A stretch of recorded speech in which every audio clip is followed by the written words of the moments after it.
কথা নয়। দিন প্রতিষ্ঠান আন্দোলনে শরীক হবেন, মামলা হবে, মুকদ্দমা হবে, জেল হবে, জরিমানা হবে, ফাঁসির কাস্টে ঝুলতে হবে। জবাব দেন ঠিক কিনা? সাইয়্যিদ কুতুব শহীদ রাহিমাহুল্লাহ। কষ্ট হচ্ছে আপনাদের? আরে মুসলমান কথা বলেন, এই যে খেয়াল করুন, কষ্ট হচ্ছে? খুব সাবধান মুরব্বী, টার্গেট করছে আপনারে। আপনি পাইছেন কোথায় শেরপুর উল্লেখ? আপনার বাড়ি কি জামালপুর নাকি? অন্যদিকে তাকান। আপনারা ভাবছেন যে টাকা কামাই করতে আসছে এখানে নাকি? মেজবানকে দাওয়াত, মেহমান, খেয়াল করুন, মেহমানকে দাওয়াত দেওয়া যায় মেজবান জায়গায়, এর চাইতে চোর আর বড় চোর নাই। দাওয়াত দিবেন, থাকবেন না, এটা একটা চোরামি স্বভাব না? প্রতারণার স্বভাব না? কোরআন থেকে কথা বলবো আপনার ভালো লাগে না মানে আপনার অ্যালার্জি আছে। কোরআন থেকে কথা বলার পর যদি ভালো না লাগে, মনে রাখবেন আপনার মধ্যে চুলকানি আছে, আর এই চুলকানির ওষুধ দিয়েছেন কে? আল্লাহ। সেই ওষুধটার নাম কি? আল কোরআন। মাশাআল্লাহ, এই কোরআনের ওষুধ নিতে রাজি আছে?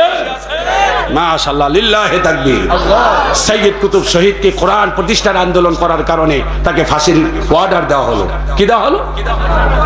ইমাম সাহেব, জেলখানার ইমাম সাহেব গিয়া তাকে সালাম জানান, আসসালামু আলাইকুম। সাইয়্যিদ কুতুব শহীদ বললেন, তুমি কে?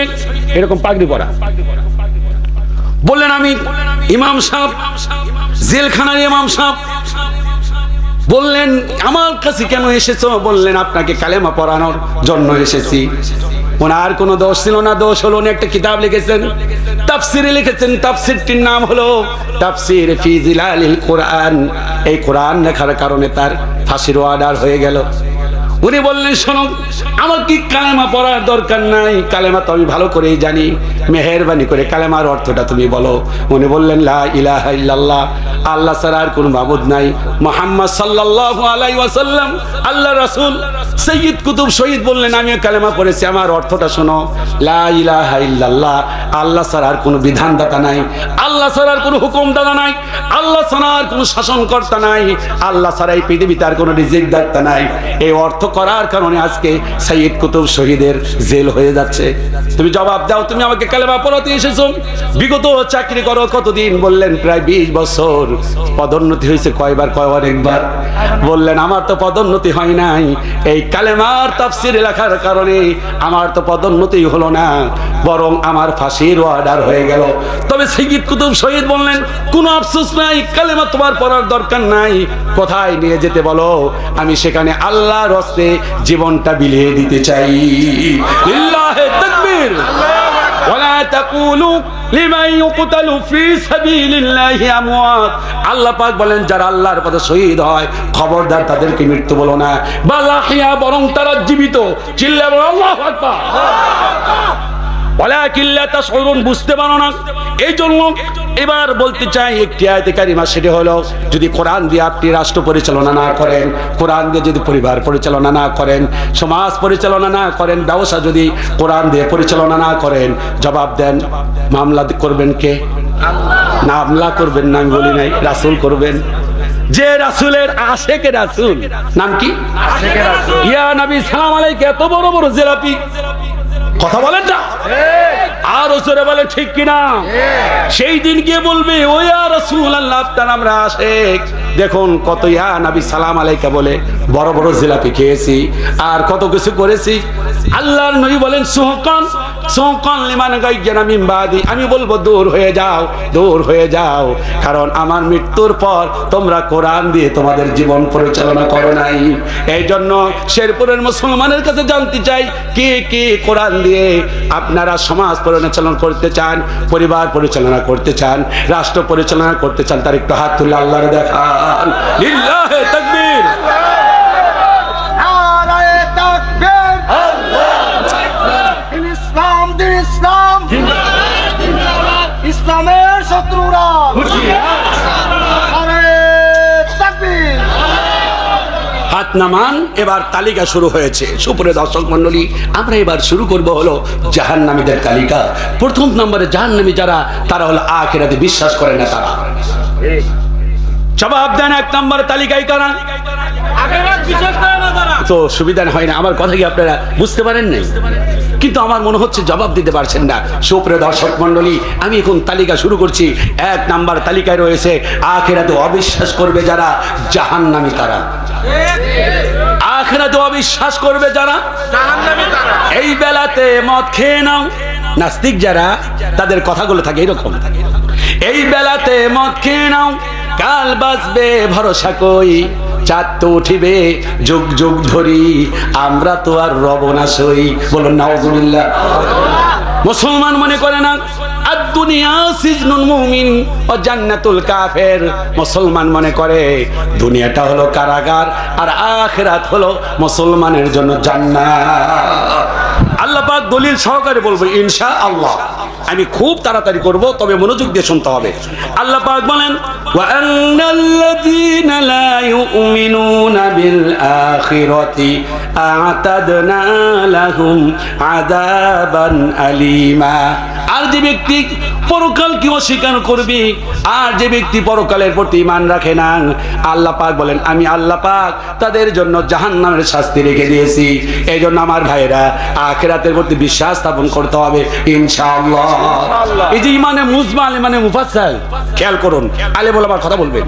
দেখেন আমরা কিছু ভুল আমাদের মধ্যে অনেকে আছে। আমানতু বিল্লাহ ওয়া মালাইকা, এখানে বিশ্বাস কয়টা না সর্বমোট কয়টা? বললেন 7টা, আসলে 7টা না 6টা, আসলে 6টা।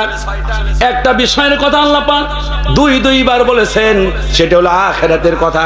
আল্লাহ পাক বলেন আমানতু বিল্লাহি ওয়া মালাইকা। হুজুর বলবেন, একটু অর্থগুলো বলে দিবেন। 1 নাম্বার ফেরেশতা, ওয়া কুতুবি কিতাব সমূহ, ওয়া রুসুলি রাসূলগণের প্রতি, মাশাআল্লাহ, ওয়াল ইয়াউমিল আখিরাত, আবার ওয়াল ইয়াউমিল আখির, ওয়াল ইয়াউমিল ওয়াল কদরি খায়রিহি ওয়া শাররিহি মিনাল্লাহি তাআলা, ভাগ্যের ভালো এবং মন্দ। এই ছেলে, এই বসেন বসেন, কই আসছে? তাফসীর শুরু করতে চলে যাচ্ছে। কি ব্যাপার? না কথা বলবেন না। আল্লাহ হেদায়েত দিক, হেদায়েত না থাকলে আল্লাহ তোমার উপর দিয়ে দিলাম। আমিন কোন? আমিন। আল্লাহ হেদায়েত দিক, হেদায়েত যদি না থাকে আল্লাহ তোমার উপর জিম্মাদারি দিলাম। কোরআনের মাহফিলে বেয়াদবি করার জায়গা পান না। এটাকে বেইলানাসারি কোরআনের কথাই বলতেছি নাকি? 1 নম্বর আখিরাতের ভর্তি। আবার শুনুন, ওয়াল বাসি বাদাল মাউত, মৃত্যুর পর পুনরুত্থান। তাহলে আখিরাতের প্রতি বিশ্বাস কয়বার? 2বার। একবার আখিরাতের প্রতি, আবার শেষে এসে বললাম ওয়াল বাসি বাদাল মাউত, মৃত্যুর পর আবার পুনরুত্থান। চিল্লায় বলুন সুবহানাল্লাহ। কোরআনে পারা কয়টা? খুব মনোযোগ দিয়ে শুনেন। কয়টা? খেয়াল করে শুনুন আখিরাতের কত গুরুত্ব। কোরআন আল কারীমে শুধুমাত্র আয়াত যদি এক জায়গায় করেন, আখিরাতের আয়াত যদি এক জায়গায় করেন, বিশ্বাস করুন মুসলমান, আল্লাহ পাক কোরআন 10 পড়ার সমান। আল্লাহ পাক শুধু আখিরাতের কথা বলেছেন। সুবহানাল্লাহ।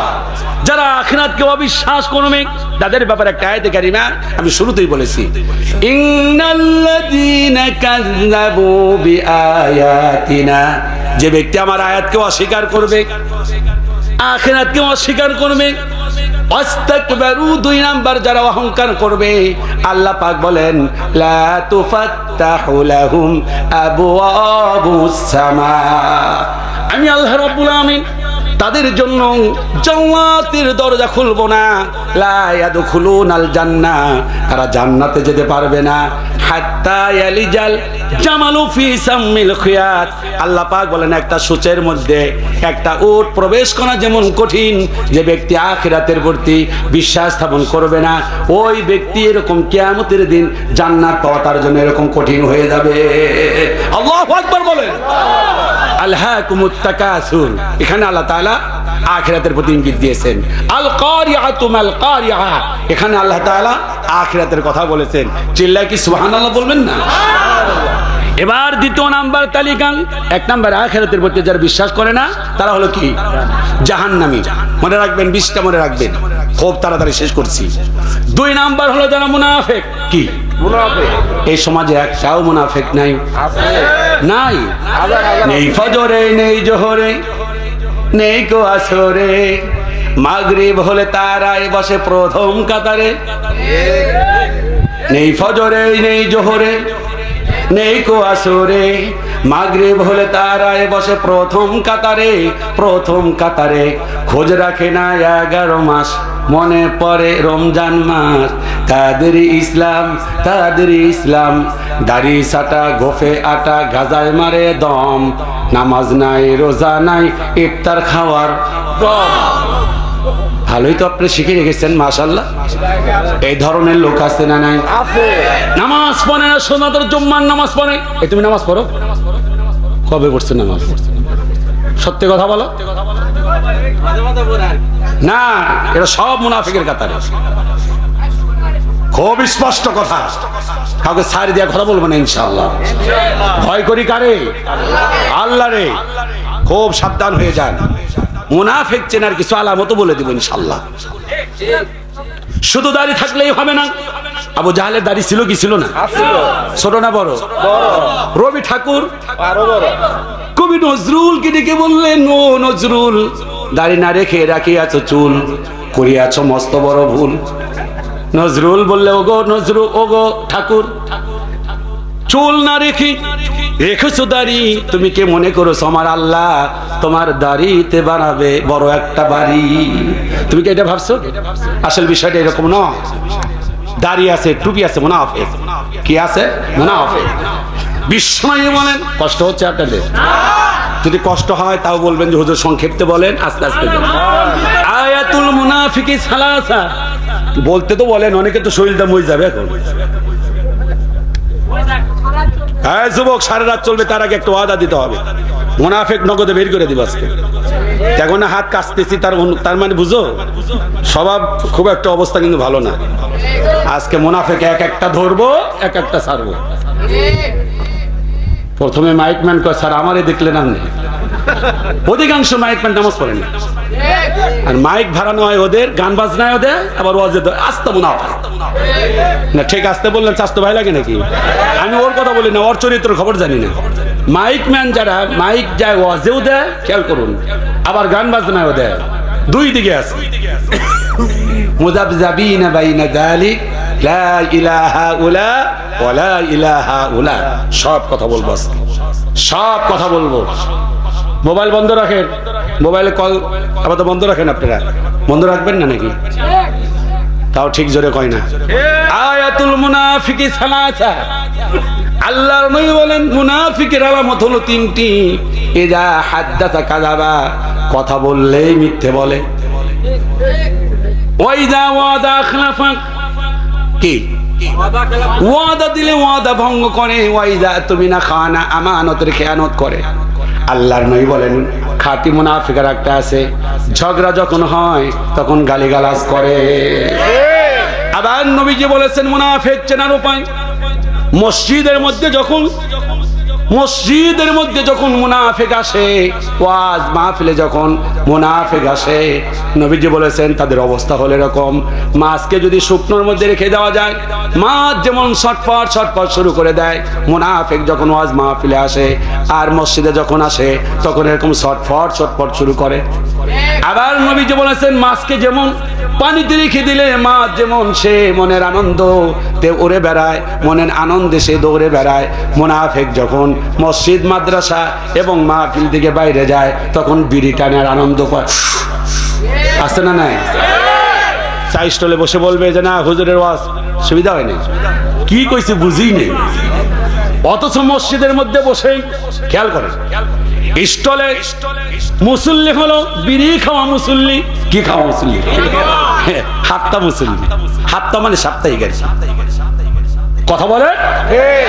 50 জন গিয়া সমালোচনা করছে হুজুরের নামে, আর মসজিদে গিয়া আলহামদুলিল্লাহ 5 ওয়াক্ত নামাজের পর একজন আরেকজনকে বলে মাশাআল্লাহ হুজুরের কথাগুলো ভালোই লাগছে। মসজিদের মুসল্লিরা বললো হুজুরের কথা ভালো লাগছে, স্টলে বসে চা খায় আর বিড়ি টানে আর কয় না বেশি সুবিধা হয় নাই, হুজুর খালি রাজনীতি করছে আর বদনাম করছে। কথা বলে এটা জাতে কি? ও সন্দেহ আছে, মুনাফিক বলতে দেরি করে বললেন, কারণটা কি? জাতে কি? মুনাফিক। আর এই মুনাফিকদের জায়গা দ্বিতীয় নাম্বার তালিকায় হলো মুনাফিক জাহান্নামে যাবে। কোথায় যাবে? জাহান্নামে। আল্লাহ তাআলা বলেন ইন্নাল মুনাফিকিনা ফিদ দারকিল আসফালি মিনান নার, নিশ্চয় মুনাফিক যারা তাদের জায়গা হলো জাহান্নামের সর্বনিম্ন স্তরে। বিশ্বনবী মুনাফিকের জানাজা পড়ার জন্য রওনা করেছেন। আল্লাহ রাব্বুল আলামিন জানাজাও পড়লেন। নবীজি তখন ডাক দিয়ে বললেন, নবীজি এটা আপনার জন্য শোভনীয় না। খেয়াল করেন, ইসলাম যদি কায়েম হয়ে যায় তাহলে মুনাফিকের জানাজাগুলো আলেম ওলামা আর পড়তো না, ইসলামের দুশমনদের এই জানাজা আর পড়তো না। বিশ্বনবী মুনাফিকের জানাজা পড়লেন। আল্লাহ রাব্বুল আলামিন জান ওয়ালা তুসাল্লি আলা আহাদিম মিনহুম মাতা আবাদা ওয়ালা তাকুম আলা কবরি, হে নবী আপনার ওই মুনাফিকের সালাত আদায় করা আপনার জন্য শোভনীয় হয় নাই। মুনাফিকের কোনো জানাজা নাই। কথা বলেন কি নাই? এক নাম্বার আখিরাতে অবিশ্বাসকারী হলো জাহান্নামী, দুই নাম্বার হলো মুনাফিক যারা জাহান্নামী। আমি এক এক করে সামনে যাচ্ছি। নাম্বার 3 ফাসিক যারা। বলবেন হুজুর ফাসিক কে? দাড়ি রাখে নাই কিন্তু মনে মনে বলা হারে দাড়ি রাখে নাই আল্লাহ মাফ করুক, সে ব্যক্তি ফাসিক নয়, পূর্ণাঙ্গ ফাসিক নয়, সে ফাসিকি করেছে কিন্তু ফাসিক হলো সেই ব্যক্তি দাড়ি রাখে নাই। আবার মনে মনে বলে পরিষ্কার পরিচ্ছন্নতা ঈমানের অঙ্গ। পরিষ্কার পরিচ্ছন্নতা, একজন লোক টাকনুর নিচে কাপড় পরে পুরুষ মানুষ, সে মনে মনে ভাবে আরে আমি তো অন্যায় করি, সে ব্যক্তি ফাসিক নয়, সে ফাসিকি কাজ করেছে। কিন্তু ফাসিক হলো সেই ব্যক্তি কবিরা গুনাহ করে আর তার উপর অটল থাকে। এই ধরনের লোক আছে না নাই? আরো ক্লিয়ার করে বলবো, একদম ক্লিয়ার করে বলি। একজন লোক সুদ খায়, সে লোকটা ভালো করেই জানি একটা টাকাও যদি সুদ খাওয়া যায় মায়ের সঙ্গে 36 বার ব্যভিচার করা গুনাহ হয়। এই ওয়াজ বারবার শুনেছে, তারপরেও সুদ খায়। আল্লাহ পাক বলেন এই ফাসিক কোনোদিন জান্নাতে যেতে পারবে না। এরকম সুদখোর আছে না নাই? কথা বলেন আছে না নাই?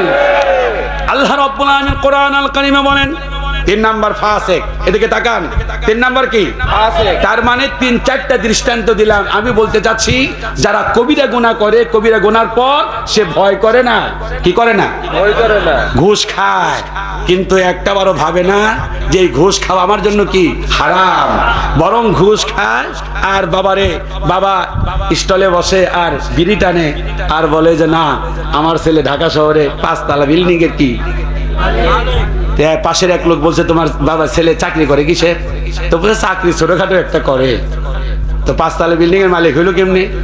কয় যে না বেতন বেশি না কিন্তু উপরি কামাই আছে, আউট কামাই। কি কামাই? এটাও ফাসিক। যদিও সে ব্যক্তি কি হয়? হাজী সাহেব হয়, যদিও সে ব্যক্তি নামাজি হয়। কারণ ছেলে হারাম খায় অথচ ছেলেকে কোনোদিন নিষেধ করে না। এই ব্যক্তি হলো ডাইরেক্ট ফাসিক। এই ব্যক্তির তালিকা আসতে 3 নম্বরে। আমি এক এক করে তালিকা বের করে দেব। কালকে মসজিদে বসে আপনার গোল করে ভাববেন দেও তো এই তালিকাতে কে কে পড়ছে। এদের সাথে আমাদের কোনো সম্পর্ক নাই। ঠিক মানে গেলেই তো দেখবেন মসজিদের সভাপতি, সেক্রেটারি, কেশিয়ার, মিশিয়ার সহকারে 14-15টা বাদ পড়ে যাবে। কথা বলে ঠিক কিনা? ঠিক মানে আসতে কোন মানে আরো যারা বলে ঠিক কিনা? যদিও গ্রামে খুবই কম, তবে শহরে একটু বেশি। দেখবেন গরিব মানুষ কখনো মসজিদ কমিটিতে থাকে না, কারণ গরিব মানুষের বুদ্ধি কি কম আর ধনী মানুষের বুদ্ধি বেশি। কথা কর না, আসল গোমর ফাঁক করে দিলে সমস্যা। এটা ঠিক নয়। মসজিদের কমিটিতে, মাদ্রাসার কমিটিতে অধিকাংশ হলো ফাসিক নেতাগুলো। জবাবদার ঠিক কিনা? তবে ভালোর সংখ্যা আছে না নাই? তবে এই ভালোগুলো তাদের সাথে টিকে থাকতে পারে না। হারাম খায়, প্রতিবাদ করতে পারে না। প্রতিবাদ করে পরের বার তার কমিটি তার নাম নেয়। আরে কথা কন, ফাসিকের তালিকা। ইমাম সাহেবরে বড় বড় কথা বলে। এই ইমাম সাহেব খুব বাইরে গেছেন আপনি। কি করছে? বাইরে গেছে। ইমাম সাহেবের দোষ কি? ইমাম সাহেব হক কথা বলছে। এই জন্য অনেক মসজিদের ইমাম সাহেব হক কথাও বলে না, এটাও ফাসিক। এটাও কি হবে? আলেম হয়ে ইমাম সেজে সমাজেতে পারো যদি সত্য কথা উচ্চ স্বরে না বলিতে। চাকরির ভয় করো যদি ছেড়ে দাও ইমামতি, চাকরির ভয় করো যদি ছেড়ে দাও ইমামতি। এটা আমার কাছে বললে হবে না, ইমাম সাহেবের কাছে গিয়ে গল্প বলতে হবে, এই গজল ইমাম সাহেবের কাছে বলতে হবে। চাকরির ভয় করো যদি ছেড়ে দাও ইমামতি, কি হবে ধোকা দিয়ে আল্লাহকে, কি হবে বেঁচে থেকে অযথা বিদ্যা শিখে যদি না গড়তে পারো ইয়াবা মুক্ত সমাজটাকে। কি হবে নেতা হয়ে জনবলে ঘাড় ফুলিয়ে রাজপথ গরম দেখে যদি থাকো ঘরে শুয়ে। এর চেয়ে সেজে গুজে ভিলেনের সঠিক পোজে দিয়ে দাও অভিনয়ে জীবনটাকে।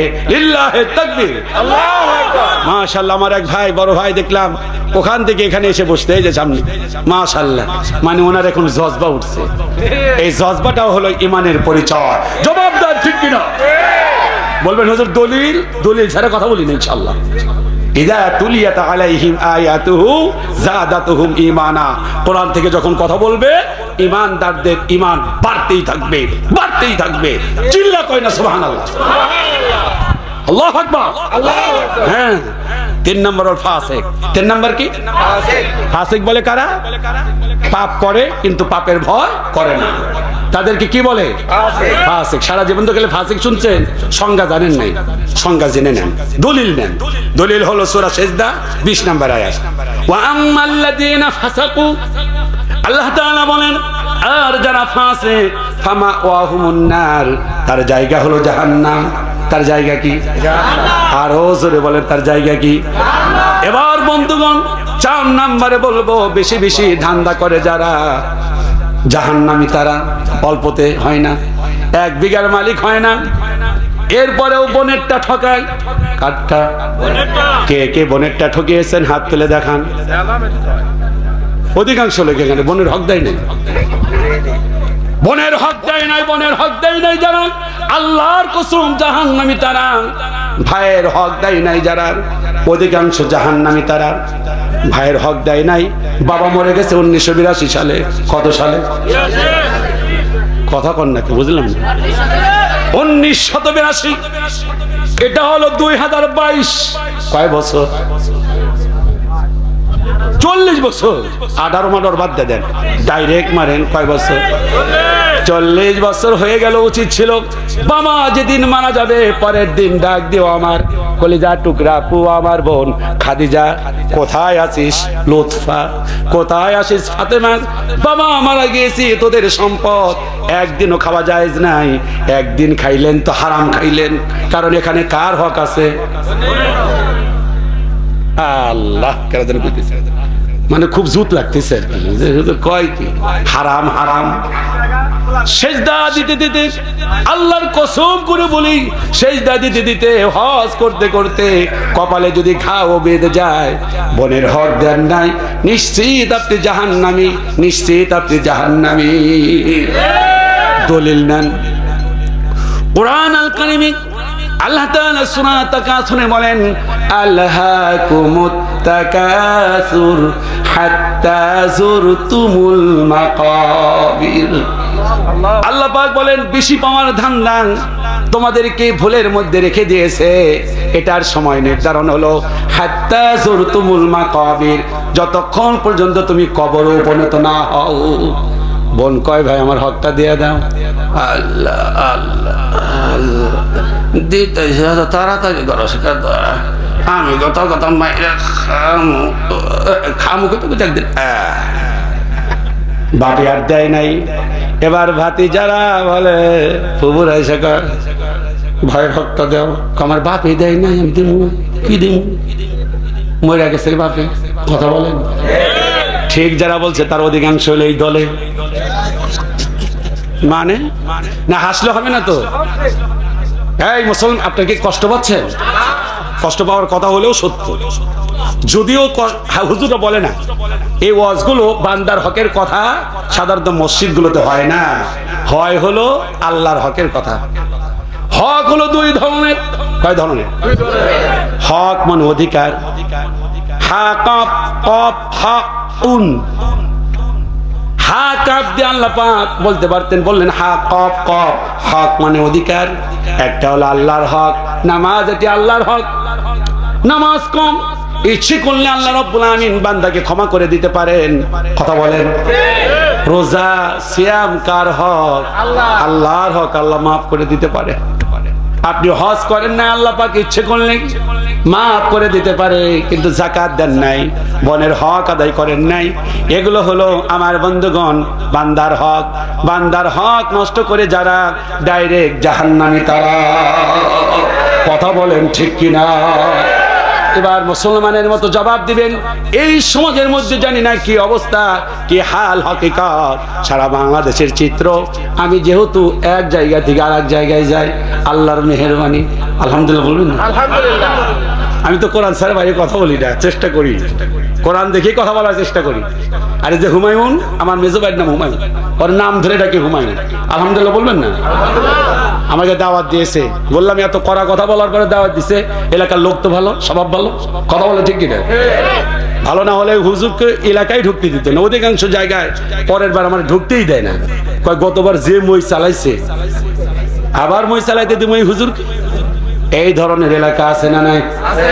তবে ভালো এলাকাও আছে না নাই?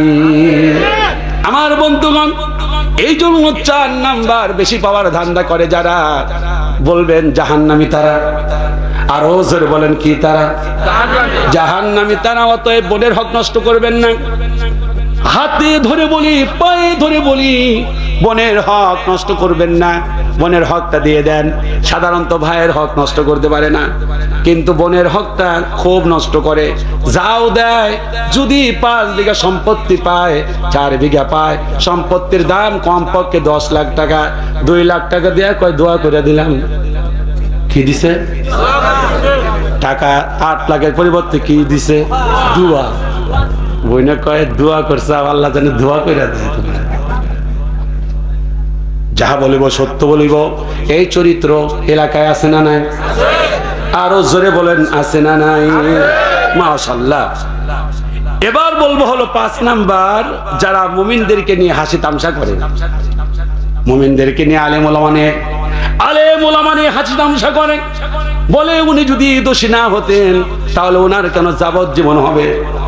যিনি সারাটা জীবন কোরআনের কথা বললেন, যার কথা শুনে শত শত মানুষ, হাজারো মানুষ ইসলাম কবুল করলেন, তার ব্যাপারে বেফাস কথা বলতে, তার ব্যাপারে খারাপ মন্তব্য করতে দিলটা তার একবারও কাঁপে না, একটাবারও কাঁপে না।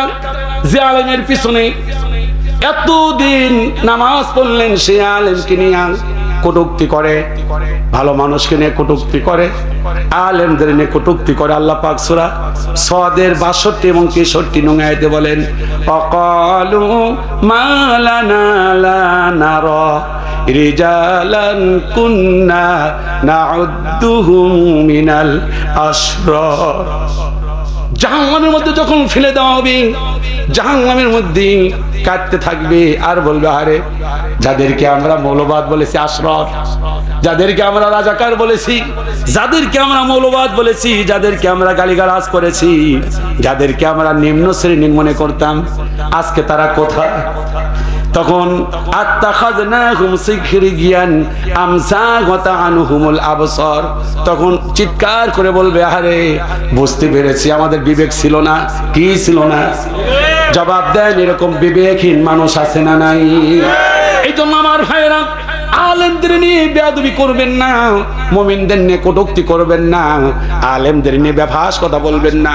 আলেমদের ব্যাপারে, মুমিনদের ব্যাপারে কথা বলার সময় একবার ভাববেন। বলুন ইনশাআল্লাহ। আরো জোরে বলুন ইনশাআল্লাহ। আমার বন্ধুগণ, এবার আমি কিছু হাদিস থেকে শোনাবো। 5টা শোনালাম কি থেকে? কোরআন থেকে। আর 5টা হাদিস থেকে শোনায়। কথা বলে না কেন? আরো জোরে বলেন, বলুন ইনশাআল্লাহ। কষ্ট হচ্ছে? 6 নাম্বার তালিকা হাদিস থেকে আল্লাহর নবী বলেন, শুনেন, লা ইয়াদখুলুল জান্নাতা মান লা ইয়াদখুলুল জান্নাতা মান লা ইয়ামানু জারুহু বাওয়াইকা নবীজি বলেছেন যে ব্যক্তি প্রতিবেশীকে কষ্ট দেয় সে ব্যক্তি কোনোদিন জান্নাতে যেতে পারবে না। প্রতিবেশীর সাথে সম্পর্ক আমাদের অনেকের ভালো না খারাপ? আরো জোরে বলেন। নবীজি বলেছেন যার প্রতিবেশী খারাপ তার মতো দুঃখ আর নাই। আবার নবীজি বলেছেন যার ওই বাহনটা খারাপ তার মতো কেউ নাই। এই জন্য প্রতিবেশীকে কখনো কষ্ট দিবেন না। প্রতিবেশী বেশির বেশি তার নাম কি? হয় নাই, আরো জোরে বলুন, বেশির বেশি তার নাম কি? প্রতিবেশী। এটি হলো 6 নাম্বার। 7 নাম্বার, যারা